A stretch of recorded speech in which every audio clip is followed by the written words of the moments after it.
Eating a high-protein breakfast can significantly help to boost your protein intake for the day. Here are some quick and easy high-protein recipes that can help boost your protein intake. Protein is a macronutrient that helps in the building and repairing of tissues and muscles, regulates enzymes and hormones in the body, transports and stores nutrients and strengthens the immune system, among others. Even though protein is an important nutrient, almost 70–80% of the population in India suffers from its deficiency. Hence, it is extremely important to consume foods high in protein, as this can help boost your protein intake. Eating a high-protein breakfast can significantly help. Here are some quick and easy high-protein recipes that can help boost your protein intake. Soak oats overnight in milk and add in chia seeds, protein powder, or nut butter.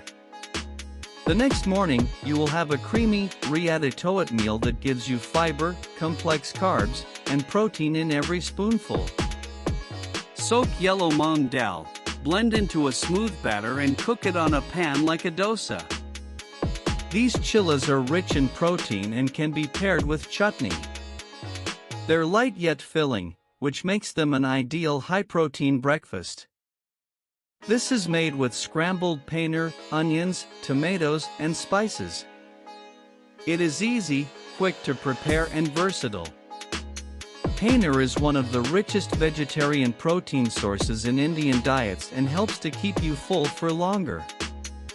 Layer Greek yogurt with fruits, nuts, and seeds. Greek yogurt gives you nearly double the protein of regular yogurt, while nuts and seeds add healthy fats and crunch. It's a great no-cook option. A simple batter of gram flour, veggies and spices cooked like a pancake makes for a good protein-packed breakfast. Pairing it with curd not only boosts protein content but also helps in digestion. Blend a scoop of protein powder with milk or a plant-based alternative, abba, and some peanut butter for a nutrient-rich drink. This smoothie is perfect when you want to eat breakfast on the go and have limited options. Also read Butter Chicken Wars: Delhi vs Lucknow vs Amritsar, who really owns the ma?